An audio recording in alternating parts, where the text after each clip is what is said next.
नमस्कार, स्वागत है आपका न्यूज जनशक्ति में। 28 दिसंबर को बांसवाड़ा के अर्थूना में आदिवासी परिवार के चिंतन शिविर का आयोजन किया गया, जिसमें बड़ी संख्या में आदिवासी समुदाय के महिला पुरुष उपस्थित रहे।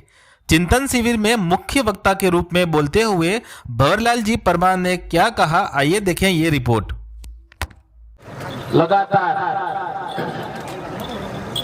पिछले 2015 से लगातार अपना कार्यक्रम कर रहे हैं। बहुत कोशिश किया समाज को आगे बढ़ाने के लिए। इस कोशिश में हजारों लोग भागीदार बने। हमारा गुजरात के भाई हो, मध्य प्रदेश के भाई हो, राजस्थान, महाराष्ट्र,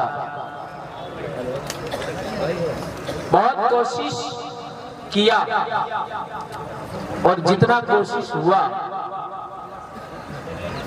उतनी कोशिश का फल मिला होता, परिणाम मिला होता तो हम बहुत आगे निकल गए। लेकिन कोशिश का फल या परिणाम नहीं मिला, ऐसा भी मैं कहना अच्छा नहीं मानूंगा। ये एक प्रोसेस है कि आप सच बोलने की कोशिश करते हो तो झूठे लोग आपको रोकेंगे। आप सच बोलने का कोशिश करते हो तो झूठे लोग आपको रोकने का प्रयास करेंगे। ऐसा मैं क्यों कह रहा हूं? इस धरती पर, भारत भूमि पर मात्र एक आदिवासी कौम है जो सुबह से शाम तक सच बोलती है। भारत भूमि में एकमात्र आदिवासी कौम है जो सुबह से शाम तक सच बोलती है। इसके अलावा दूसरे लोग हैं वो क्रमशः कम ज्यादा झूठ बोलते हैं। ऐसा मैं क्यों कह रहा हूं?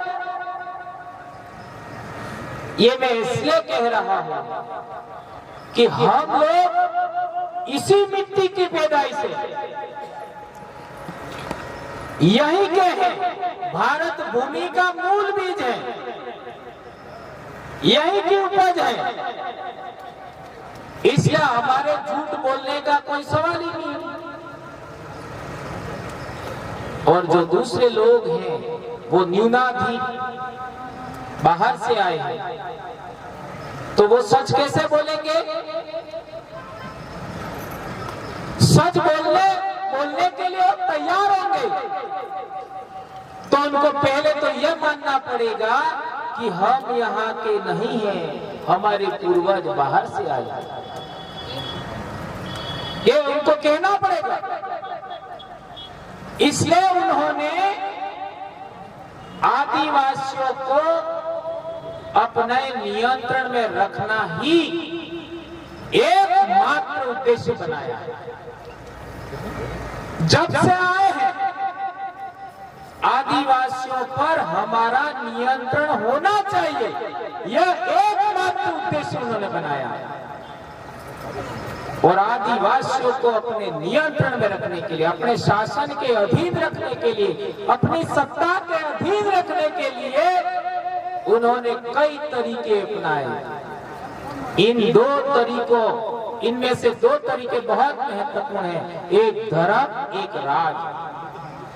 धर्म भी आदिवासियों पर नियंत्रण करने के लिए है और राज भी आदिवासियों पर नियंत्रण करने के लिए है। ये बात यदि आप समझ जाते हैं तो आपकी बहुत सारी समस्याओं का समाधान खोजने के लिए, कारण पता लगाने के लिए आपको एक रास्ता मिलेगा।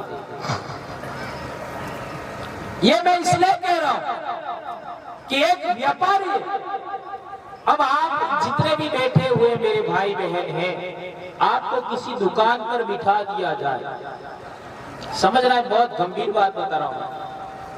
दुकान पर बिठा दिया जाए और कोई व्यक्ति आवे और कहे કાલે પૈસા હાલદી મારે આજે એમ થઈ ગયું તેમ થઈ ગયું જરૂરત હે તો તમે શું કરોગા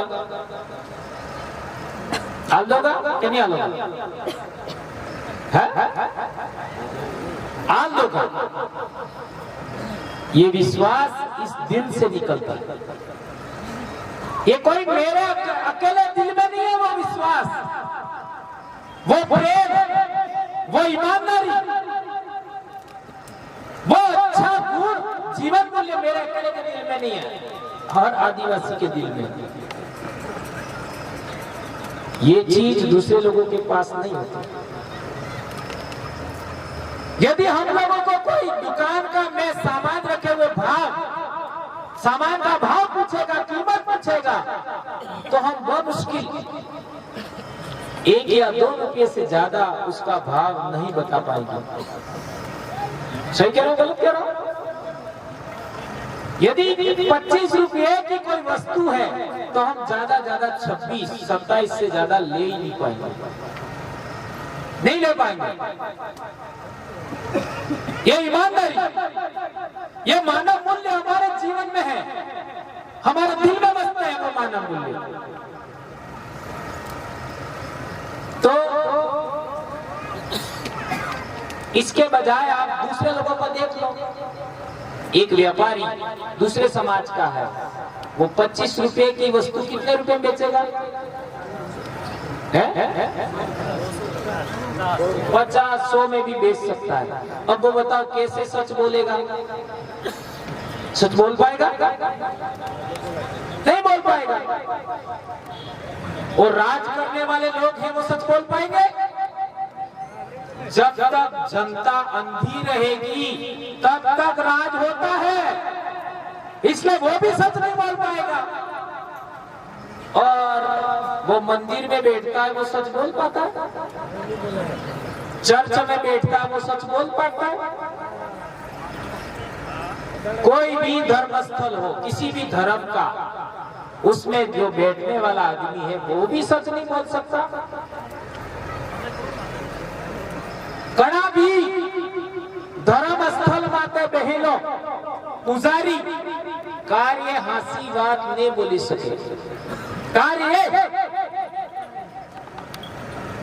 कार्य नहीं बोली सके अब बताओ हेट करते वदार मोटी बात हुए हासी बात बोल सच्ची बात बोलना ये सबसे बड़ा बात है और मैंने पहले बताया क्या बताया कि इस धरती पर भारत देश की मिट्टी में एकमात्र आदिवासी है जो सच बोलता है अब बताओ आपके आसपास के अंदर आप लोगों ने स्कूलें देखी होगी कई सारे मेरे शिक्षक भाई हैं बराबर है और हम स्कूल में देखते हैं जब मैं पढ़ रहा था ये अपने अपने बच्चों के लिए बहुत गंभीर बात कह रहा हूं याद रखना था जब मैं पढ़ रहा था उस समय के शिक्षक उस समय के बच्चे उस समय के माँ बाप उसका आप अध्ययन करिए माँ बाप पढ़ाना चाहते थे बच्चे पढ़ना चाहते थे और शिक्षक के पास पहले घंटे से 8वें घंटे तक पढ़ाने के अलावा कोई काम नहीं था सही कह रहा हूं गलत कह रहा हूं सही कह रहा हूं गलत कह रहा हूं 8वें घंटे भी हमारी क्लास लगती थी कोई काम नहीं था शिक्षक के पास मात्र पढ़ाना इसके अलावा कोई काम नहीं बच्चे भी इधर उधर स्कूल आ गए इसके बाद कहीं जाते नहीं थे मैं पढ़ता था तब की बात कर रहा हूं आज क्या हो रहा है सोचिए उस समय के अंदर एक बहुत बड़ी बात और भी होती थी इसको समझे में मेरी बात आगे नहीं बढ़ सकती उस समय संयुक्त परिवार होता था आज एकल परिवार है संयुक्त परिवार बहुत बड़ी बात थी दादा दादी काका काकी बाबा बाबी सोरा एक तो एक घर में रहता हासी बात का झूठी बात है तो एक देर में।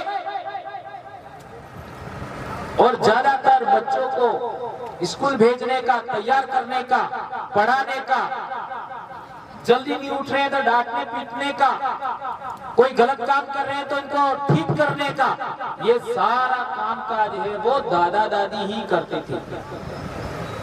सही कह रहा हूं, गलत कह रहा हूं? आज क्या हो गया, माँ बाप और बच्चे बस एक परिवार अलग। अब बताओ मेरे को, मेरी उम्र तो ठीक है,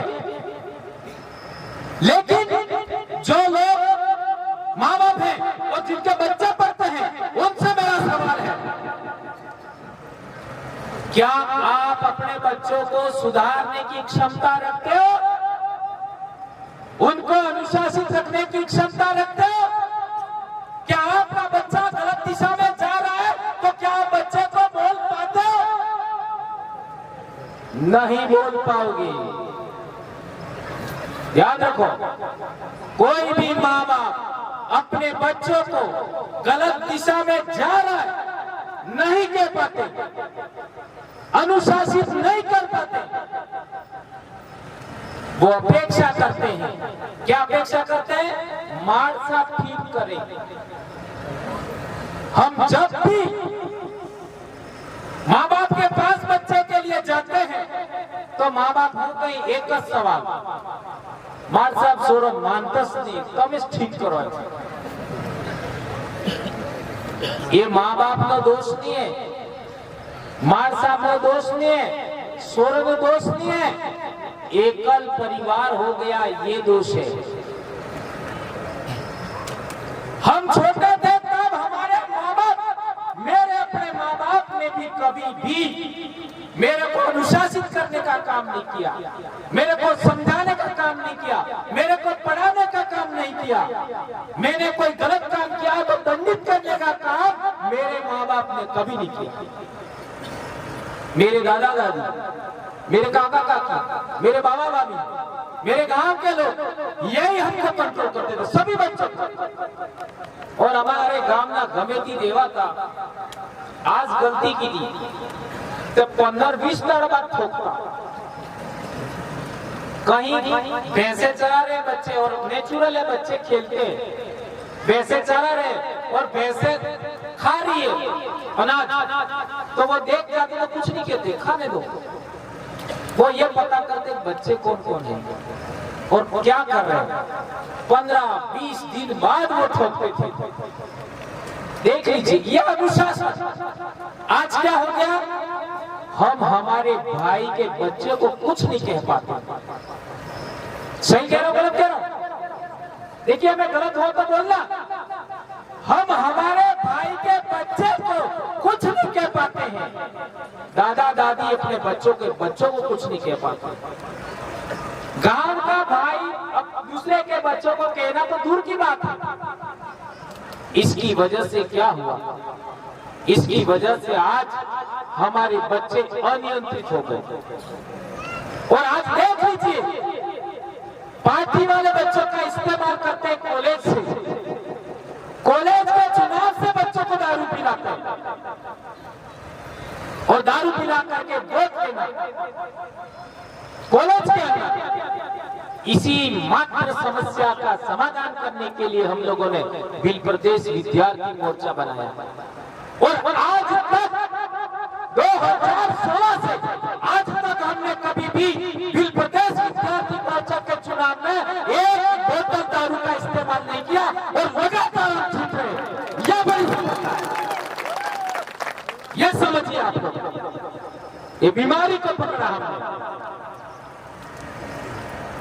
आज बच्चे इस बात को पकड़ते हैं, तो वो बात ही नहीं होती डूंगरपुर में। तो पहले ये होता था। एक बात आपने और देखी होगी, बच्चा यदि गलत दिशा में जा रहा है, दारू पी रहा है या कोई भी गलत काम कर रहा है, नेचुरल है वो उस उम्र के अनुसार मैं ये कहना चाहता हूं कि बच्चे को कंट्रोल करने का तरीका क्या है। आज कितने बच्चे आत्महत्या कर रहे हैं। प्रेमी युगल 10वीं क्लास भाई जट भाई जो जोहार जोहार जोहार जोहार जबर माहिती आहे फेरा म्हणे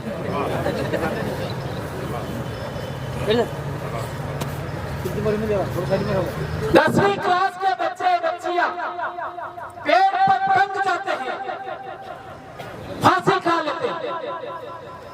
और नौजवान बच्चा 17-18 साल 20 साल का बच्चा कई दारू पी करके एक्सीडेंट हो जाता है, मर जाता है। ऐसा कोई घटनाक्रम हो जाता है तो सबसे पहले दुख किसको होता है? किसको होता है? बच्चे का एक्सीडेंट हो गया, मर गया या पेट टूट गया, लड़का लड़की फांसी खा गए, मर गए, तो सबसे पहले दुख किसको होता है? आई बात बराबर है, हंसी बात का झूठी बात। पर आई बाने मन में मेरे के स्वरो मानतो सुने थे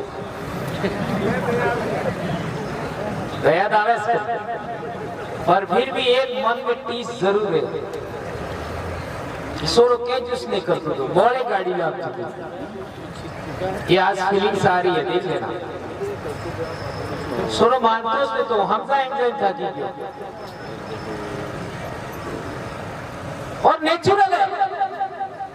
एक जानवर, एक पक्षी भी अपने बच्चे से प्यार करता है। भेड़ भी, आप लोगों ने उदाहरण हजारों बार सुने होंगे। कुत्ता भी आ जाए, सियार भी आ जाए तो भी भेड़ अपने बच्चे के लिए लड़ पड़ती है। तो माँ बाप अपने बच्चे से प्रेम करते ही है, ये हम सब जानते हैं। मेरे भी अपने बच्चे, मैं भी अपने बच्चों से प्यार करता हूँ, आप भी अपने बच्चों से प्यार करते होंगे। लेकिन माँ बाप के अलावा बच्चों से प्यार कौन करता है? कौन करता है? माँ बाप के अलावा शिक्षक। माँ बाप तो अपने 2-3 बच्चों से प्यार करते हैं, लेकिन एक शिक्षक कितने बच्चों को प्यार करता है? कितने बच्चों को? माँ बाप अपने बच्चों को जितना प्रेम करते हैं उतना ही शिक्षक भी अपने बच्चों से प्रेम करते हैं, और वो पूरे गांव के होते हैं, पूरे गांव के बच्चे होते हैं। माँ बाप केवल अपने बच्चों पर नजर रख रहे हैं आज की तारीख में, और एक शिक्षक पूरे गांव के बच्चों पर नजर रखे हुए हैं। ये बात सही है गलत है? पूरे गांव के बच्चे, सभी बच्चों के बारे में मायने का हमारे पास होता है। हम जानते हैं कौन सा बच्चा कैसा है, क्या कर रहा है। और यदि हमारे बच्चे गलत दिशा में जाते हैं तो हमारे दिल में दर्द होगा, हमको बुरा लगेगा कि नहीं लगेगा? सभी शिक्षकों को बुरा लगता है। बच्चे यदि गलत दिशा में जाते हैं, एक्सीडेंट होते हैं, प्रेमी युगल, फांसी खा लेते हैं, ऐसी घटनाएं बहुत बढ़ रही है इसमें कह रहा हूं, तो हमारे दिल में दर्द होता है, हमको झटका लगता है। ऐसा क्यों होता है? क्यों होता है समझो? ऐसा इसलिए होता है, ऐसा इसलिए होता है कि पिताजी रोजगार की तलाश में बाहर गए और माँ और बच्चे गांव में। सही है गलत है? ये बहुत बड़ी समस्या मैं बता रहा हूं। पिताजी बाहर, माँ और बच्चे गांव में। अब मान लो पिताजी ने फोन कर दिया और उसी टाइम फोन बिजी आया तो नहीं समझ में आया। पिताजी ने फोन कर दिया और उसी टाइम फोन बिजी आया तो ये बहुत बड़ी बात कह रहा हूं, नोटिस करिए इस चीज को। यदि फोन बिजी आया अनायास मन में आएगा केने बात करती थी, भले वो कुछ नहीं कहेगा तो भी मन में आएगा केने बात करती थी। न तो वो पिताजी की या पति की कोई कमी है, न वो महिला की कोई कमी है। वो कमी किसकी है? इनकी मजबूरी। वो दोनों अलग रहते हैं। अब हम दोनों के बीच में अविश्वास पैदा होता है। अपने आप कोई गलती नहीं है, बाप की कोई गलती नहीं है, माँ की कोई गलती नहीं है, बच्चों की कोई गलती नहीं है, अपने आप अविश्वास पैदा होता है। इस अविश्वास की वजह से माता पिता दोनों लड़ाते हैं, झगड़ाते हैं। और वो किस समय झगड़ाते हैं? जब बच्चे स्कूल जाने लायक उम्र में आते हैं। जो भी बच्चे स्कूल में आ रहे हैं उनके माँ बाप का ऐसा ही अधिकतम घटनाक्रम होता है। सही कह रहा हूं, गलत कह रहा हूं? अब माँ बाप दोनों अपने झगड़े में उलझ जाते हैं तो बच्चे को देखे कौन, बच्चे को अनुशासित कौन करे, बच्चे को कहे कौन? और कई बार तो बच्चों को भी पता लग जाता है ये भी लड़ा रहे हैं, कौन कहे? ये हालात हमारे समाज के हो गए। ये उदाहरण मैंने क्यों दिया, ये जानना भी जरूरी है। ये उदाहरण मैंने क्यों दिया, ये जानना जरूरी है। जब हमारा परिवार संयुक्त परिवार था तब ये समस्या नहीं थी।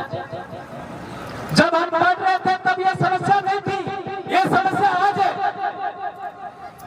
उस समय जो हमारी माँ होती थी वो देरानी जेठानी सासू माँ सबके साथ रहती थी, तो उसका टाइम अपने आप पास हो जाता था।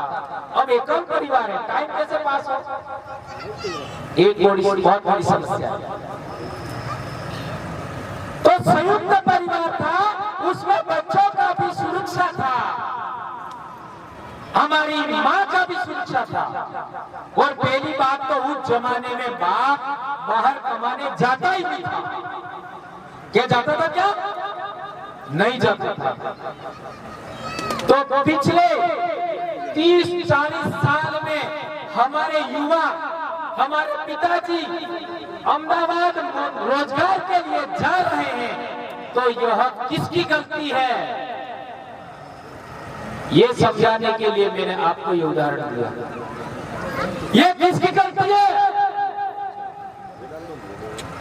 किसकी कमी है? तो आप कहोगे रोजगार के लिए पैसे की जरूरत है तो जाना ही पड़ेगा। मैं इसको ऐसे नहीं मानता, मैं इसको ऐसा नहीं मानता। जितना भी आदिवासी के नाम पर बजट आया अभी तक आदिवासी इलाके में, उस बजट से आदिवासियों की जमीन, आदिवासियों की खेती बाड़ी, आदिवासियों का जल स्रोत, वो बावड़ियां, नहरें, ये सब बन गई होती तो कौन सा आदिवासी अहमदाबाद जाता? बताओ मेरे को। इसका मतलब है हमारे आज बच्चे, युवा पीढ़ी के लोग शहरों के अंदर मजदूरी के लिए जाते हैं, अहमदाबाद जाते हैं, इंदौर जाते हैं, हिम्मतनगर जाते हैं, डूंगरपुर जाते हैं, बांसवाड़ा जाते हैं, दाहोद जाते हैं। ये मात्र और मात्र हमारे नेताओं की कमी है, उनकी वजह से ये हुआ है, ऐसा मैं मानता हूं, ऐसा मैं मानता हूं। तो यदि हमारा बच्चा आज की तारीख में माता पिता दोनों साथ नहीं रहने की वजह से हमारे बच्चे अनुशासनहीन हो जाते हैं, गलत दिशा में चले जाते हैं, पढ़ नहीं पाते और वो फांसी खा जाते हैं, उन पे भी दोषी ये राजनेता लोग हैं, ये मैं कहना चाहता हूं। इन लोगों ने हमारे समाज को अभी तक रोजगार लायक नहीं बनाया, हमारी जमीनों को खेती लायक नहीं बनाया, इसकी वजह से हमारे सामने ये समस्या है। और एक बड़ी बात, 2021 से हमको प्रशिक्षण करवा रहे हैं, 2001 से प्रशिक्षण किस लिए? बड़ा बाबल सोरन बड़ा बाबल एम करबो करी करी में प्रशिक्षण प्रशिक्षण प्रशिक्षण प्रशिक्षण इतने प्रशिक्षण हो गए हैं कि पिछले दिनों 2 बीओ साहब ब्लॉक शिक्षा अधिकारी सेम डे बोला हम तो प्रशिक्षण से तंग आ गए। हमारे चिखली में आपका कॉलेज का उद्घाटन था, उसी दिन की बात,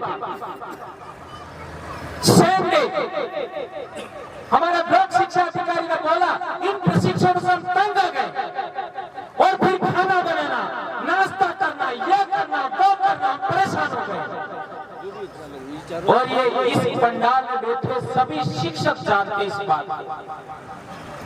इन प्रशिक्षणों की वजह से हमारे बच्चों का कितना नुकसान हो गया, हमारी कितना समय का नुकसान हो गया, हमारी कितनी योग्यता का नुकसान हो गया। हम बच्चों को दे सकते थे, हम बच्चों को पढ़ा सकते थे, बच्चों को योग्य बना सकते थे। इन प्रशिक्षणों ने हमारे को भी बेईमान बना दिया, ऐसा कहना चाहूंगा।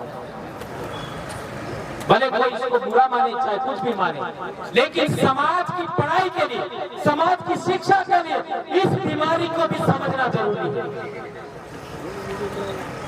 इन प्रशिक्षणों की वजह से हम स्कूल में समय नहीं दे पाते। अभी एक प्रशिक्षण आया 6-7 दिन का, कौन सा, वो क्या कहते हैं, ये आत्मरक्षा वाला, हाँ आत्मरक्षा का प्रशिक्षण हो रहा है 7 दिन का। फिर तो बॉडी इमेज का क्या हुआ था 2-4 दिन का। अब दुनिया भर के क्या क्या नाम हो गए, और स्कूल में होते वो अलग, ऑनलाइन प्रशिक्षण भी होते हैं। इन प्रशिक्षणों की वजह से शिक्षक बच्चों को समय नहीं दे पाए।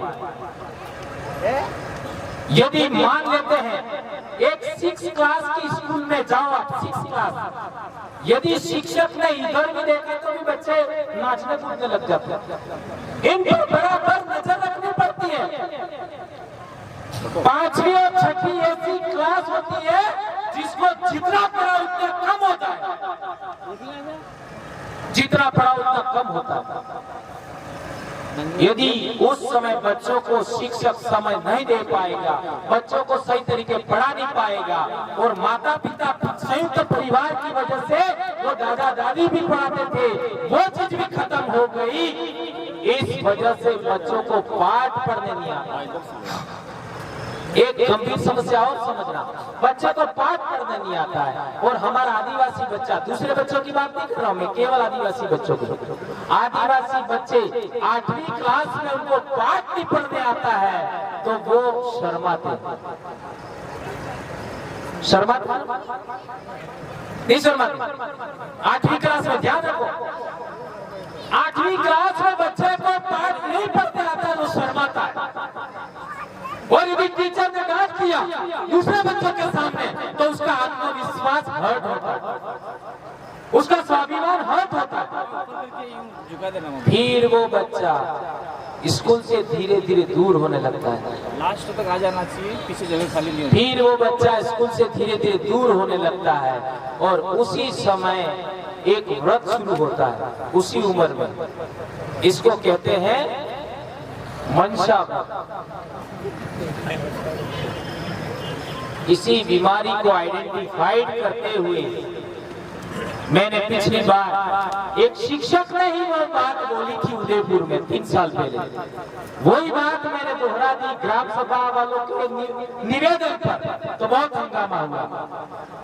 और फिर बच्चा लग जाता है उसमें।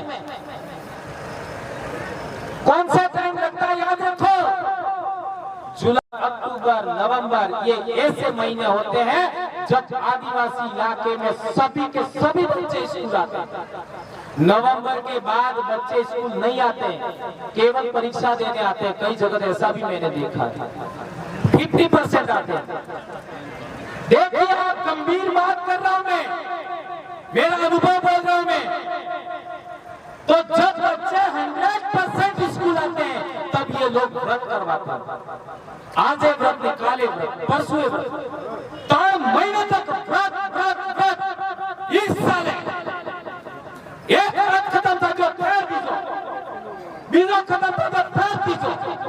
दुनिया भर का दिवाली तक यही चलता है। तो जब बच्चे स्कूल आते हैं तो व्रत उपवास में खत्म कर दिया जाता है, और जब बच्चे स्कूल नहीं आते तब सर्दी आ जाती है, खेती बाड़ी आ जाती है, फिर होली आ गई, फिर विवाह आ गए। और पहले विवाह होली के बाद होते थे, परीक्षा के बाद होते थे, अब विवाह सर्दी में होने लग गए। बच्चा पढ़ेगा कब? बच्चे को पाठ नहीं पढ़ने आता है, फिर शिक्षक डांटता है, उसका स्वाभिमान हट होता है,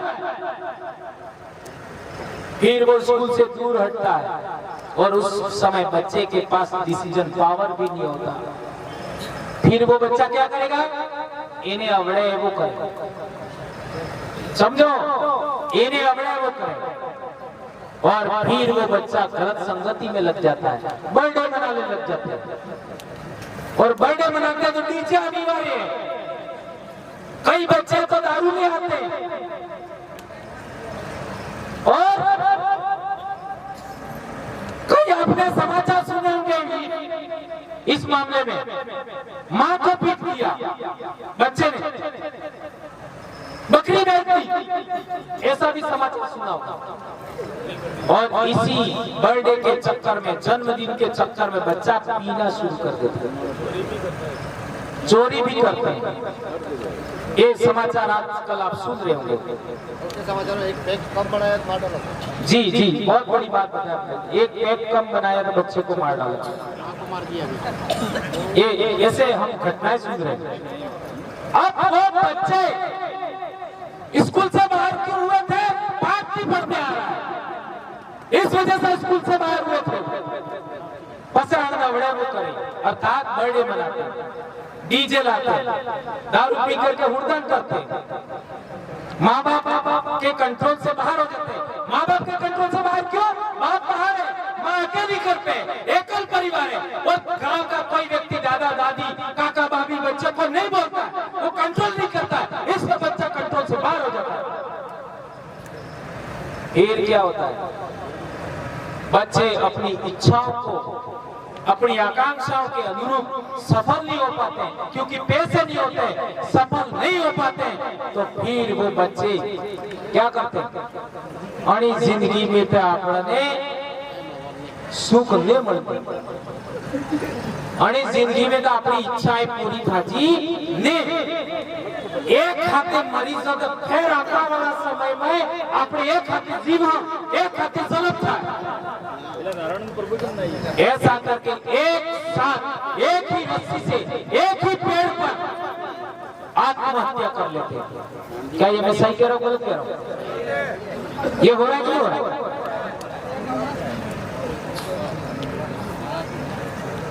अब ये बच्चे आत्महत्या कर रहे हैं, उनका दोषी कौन है?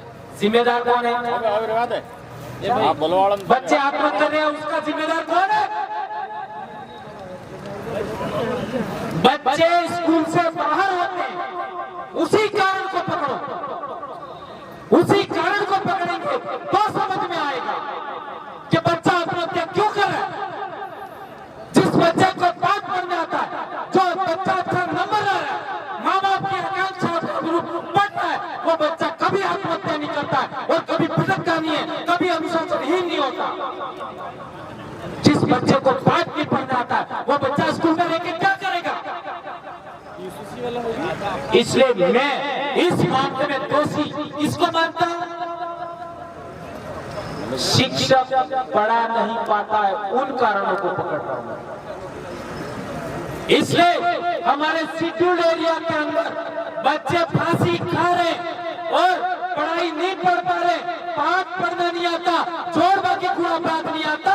इसके लिए मैं कहना चाहता हूं, हमारे सभी नेता, चाहे कांग्रेस के हो, बीजेपी के हो, किसी भी पार्टी के बताइए? शिक्षक को शिक्षक रहने दो, नंबर 1 आवाज। शेड्यूल्ड एरिया के आदिवासी नेताओं को, चाहे वो किसी भी पार्टी के हो, उनको आवाज उठानी चाहिए कि शिक्षक को शिक्षक रहने दो, नंबर 1। हर दुकान, नंबर 2, हर दुकान के बाद बाहर बोर्ड लगना चाहिए। हर दुकान के बाहर क्या बोर्ड लगना चाहिए? 20 साल से कम उम्र के बच्चों को नशा बेचेंगे नहीं, ऐसा होना चाहिए कि नहीं? और जो भी दुकानदार 20 साल से कम उम्र के बच्चे को नशा बेचता है, चाहे वो गुटखा हो, चाहे वो तंबाकू हो, चाहे वो बीड़ी हो, सिगरेट हो, दारू हो, जो भी दुकानदार 20 साल से कम उम्र के बच्चा या बच्ची को नशा बांटता है, उसको 10 साल की जेल होनी चाहिए, यह प्रावधान होना चाहिए। तीसरा, मंदिर के बाहर भी बोर्ड लगना चाहिए। क्या बोर्ड लगना चाहिए? 20 साल से कम उम्र का बच्चा बच्ची व्रत उपवास करके मंदिर में नहीं आवे। 20 साल से कम उम्र, वो पढ़ाई की उम्र है, और पढ़ाई की उम्र में दिशा भटका इसी वजह से होता है। इन व्रत उपवास में बच्चे चाहते हैं कोई देखता है, जो मर्जी आवे करते हैं। इस वजह से हमारे बच्चों अनुशासनीय हो रहे हैं। जो बच्चे पढ़ना चाहते हैं उनको भी डिस्टर्ब करते हैं, इसलिए वहां भी बोर्ड लगना चाहिए। 20 साल से कम उम्र के बच्चे मंदिर में व्रत उपवास करके नहीं आते, और इसका भी उल्लंघन होता है तो पुजारी को भी दंडित किया जाना चाहिए। इसलिए चाहते हैं, अभी पिछले समय में एक बहुत बड़ा रिसर्च आया, जो इंसान जितना समय तक भूखा रहता है उतना उसका बीमार होने का चांस है, लाइलाज बीमारियां हो सकती है। और हमारे को 1 दिन क्या, 2 दिन क्या, 15-15 दिन के उपवास, 15-15 दिन, कई उपवास तो महीना पर। इसलिए हमारा समाज कमजोर हो गया, हमारी बेटियां कमजोर हो गई। आज आप देख लीजिए, हम पढ़ रहे थे तब हमारी बेटियों का वजन कितना था, आज हमारी बेटियों का वजन कितना है, सोच लीजिए। बहुत गंभीर हालत है। इसलिए मैं कहना चाहता हूं कि हमारी शिक्षा और स्वास्थ्य को बचाएंगे तभी हम लोग मालिक असली बन पाएंगे, ये मैं कहना चाहता हूं। ये 2 बड़ी गंभीर बातें मैंने आपको बताई, शिक्षा और स्वास्थ्य को संभालने के लिए। और इसके लिए जितने मेरे शिक्षक भाई हैं, आज हमने ट्राइबल एम्प्लॉयज फेडरेशन बनाया, उसका प्रथम उद्देश्य होना चाहिए आदिवासी कर्मचारी संघ जो बनाया है उसका सारा विधान मैंने बनाया है। लेकिन आप सभी शिक्षक भाइयों को मेरा अनुरोध है कि हमें हमारे बच्चों को पाठ पढ़ना अनिवार्य आना चाहिए। इसके लिए हमको प्रयास करना चाहिए, ज्ञापन देने चाहिए कि जुलाई, अगस्त, सितंबर, अक्टूबर, नवंबर महीने तक कोई प्रशिक्षण नहीं होना चाहिए। यह स्टैंड हमको लेना चाहिए, यह मैं कहना चाहता हूं। हम केवल बच्चों को पढ़ाएं। एक और गंभीर बात,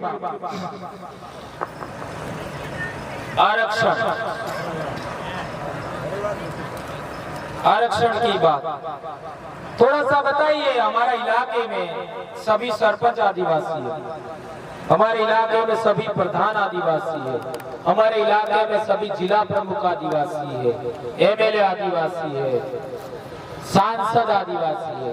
ये संविधान के कौन से आर्टिकल की वजह से? इलाके की बात कर रहा हूं, उनकी बात नहीं कर रहा हूं। ये इलाका निश्चित इलाका है, वो संविधान के कौन से अनुच्छेद की वजह से? 244(1). हाँ, खड़े होकर बताओ। 244(1). 244(1) के तहत 5वीं अनुसूची। दादा ने दो बातें बताई, 244(1) और 5वीं अनुसूची। 244(1) ये संविधान का अनुच्छेद है। इस अनुच्छेद के तहत पूरा बांसवाड़ा, पूरा प्रतापगढ़, लगभग एक या कुछ इलाका छोड़ करके पूरा उदयपुर, पूरा डूंगरपुर और सिरोही का 2-3 तहसीलें, कुछ पाली का हिस्सा है, कुछ चित्तौड़ का हिस्सा है, कुछ राजसमंद का हिस्सा है, ये शेड्यूल्ड एरिया कहलाता है। अनुच्छेद 244(1) में आइडेंटिफाइड इलाका है, उसको अनुच्छेद 244(1) में जो आइडेंटिफाइड इलाका है उसको कहते हैं अनुसूचित क्षेत्र। बोलते क्या है? टीएसपी। टीएसपी क्या है? ट्राइबल सब प्लान। प्लान का मतलब क्या होता है? योजना। ट्राइबल सब प्लान, जनजाति उपयोजना क्षेत्र। संविधान में क्या लिखा है? अनुसूचित क्षेत्र। और इस इलाके में अनुसूचित कौन है? ये इलाके में अनुसूचित कौन है? अनुसूचित कौन है? आदिवासी। इसका मतलब है यह इलाका आदिवासियों की संस्कृति समृद्ध इलाका है, आदिवासी संस्कृति समृद्ध इलाका है। इसलिए इस इलाके में राज करने का पावर आदिवासियों के पास है। क्या देखो, राज करने का पावर मात्र और मात्र आदिवासी के पास है। ये बात हम लोगों को ध्यान रखनी होगी। अब क्या हुआ? राज करने का पावर आदिवासी के हाथ में, ठीक है?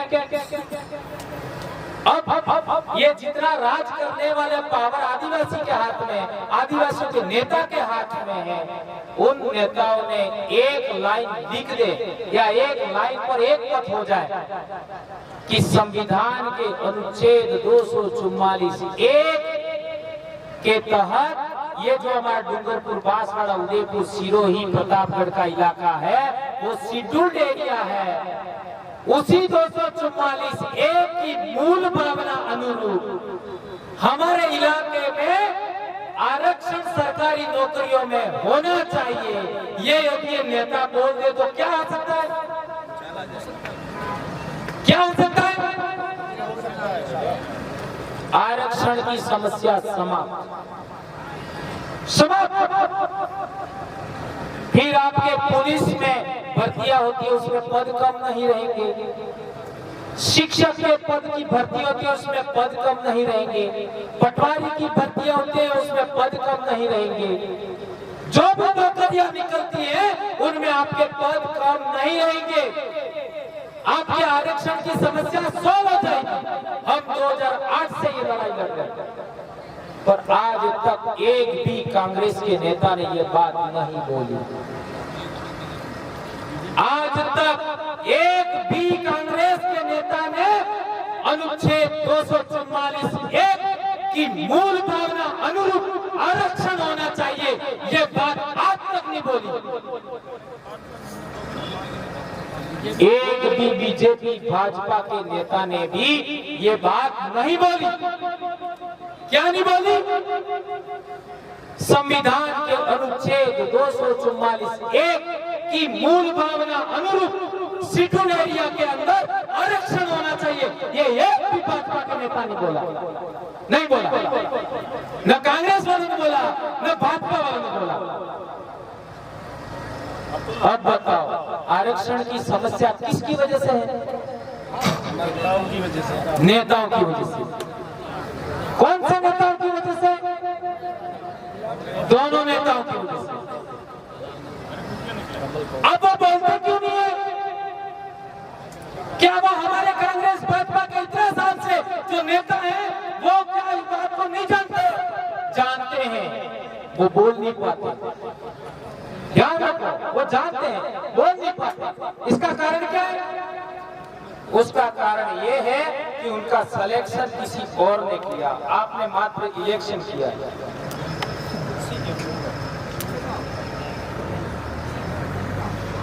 इन नेताओं का सिलेक्शन आपने नहीं किया है, आपने केवल इलेक्शन किया है। यदि सिलेक्शन भी आपने किया होता तो वो बोलते, तो आरक्षण की समस्या समाप्त करनी है, समाधान करना है। हमको आरक्षण ज्यादा चाहिए, हमको नौकरियों में ज्यादा जाना है। अभी तो संविधान में भी संशोधन हो गया, 10% आरक्षण होकर के 60 हो गया, कई राज्यों में 70 हो गया, कई राज्यों में 80% आरक्षण हो गया। तो राजस्थान में भी आरक्षण की सीमा बढ़नी चाहिए, हमारा 45 से ज्यादा होना चाहिए। और वो कब होगा? कब होगा? जब आपके नेता बोलेंगे। और आपके नेता क्यों नहीं बोलते? उनका सिलेक्शन किसी और ने किया। तो नेताओं का मुंह खुलवाना है तो क्या करना पड़ेगा? आधे घंटे बाद बात करें। नेताओं का मुंह खुलवाना है तो क्या करना पड़ेगा? नेताओं का मुंह खुलवाना है तो सिलेक्शन का पावर तुम्हारे हाथ में होना चाहिए, आदिवासी के हाथ में होना चाहिए। ये हम पिछले 4-5 साल से समझा रहे हैं। बाकी कभी समस्या का समाधान नहीं होगा, लिख लो, आज के बाद गारंटी दे रहा हूं, नहीं होगा। ये बात मैं कहना चाहता हूं। एक और बात, जमीन संबंधी जितनी भी समस्या है उनका निवारण भी आपके सिलेक्टेड किए हुए नेता ट्राइबल एडवाइजरी काउंसिल में जाकर के बोलेंगे तभी होगा। एक और बात, जितने भी सामाजिक संगठन हैं वो 4 साल तक तो क्या करते हैं? समाज का काम करते हैं। हाँ, हम भी सामाजिक संगठन है, हम भी समाज का काम करते हैं, हम भी समाज का काम करते हैं, जन जागरण करते हैं, सम्मेलन करते हैं। और 5वें साल क्या करते हैं? उन पार्टियों के दलाल बन जाते हैं। ऐसा होता है, नहीं होता? 4 साल तक लगातार समाज का काम करते हैं और 5वें साल उसी खड्डे में कूद जाते हैं, जो खड्डा हमारे लिए घातक सिद्ध हो गया। तो क्या करना चाहिए? 5वें साल भी समाज का जन जागरण हो, इसके लिए क्या करना चाहिए?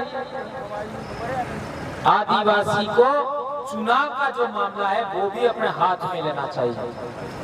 ये मैं नहीं कह रहा, संविधान निर्माता डॉक्टर भीमराव अंबेडकर ने भी कहा है। क्या कहा है?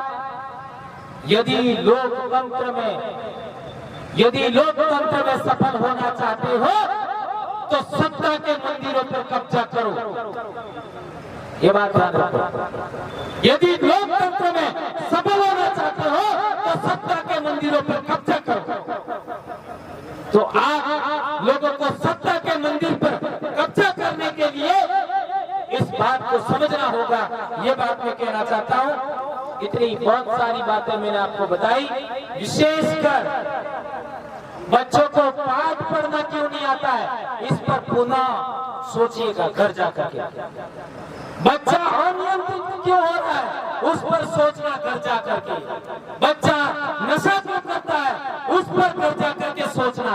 बच्चा आत्महत्या क्यों करता है, उस पर घर जाकर के सोचना।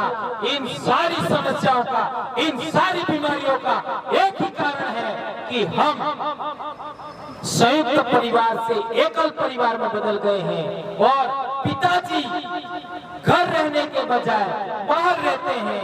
इसी समस्या का समाधान का एक ही रास्ता है कि हमें वापस संयुक्त परिवार की ओर लौटना होगा और खेती बाड़ी की ओर लौटना होगा, पशुपालन की ओर लौटना होगा।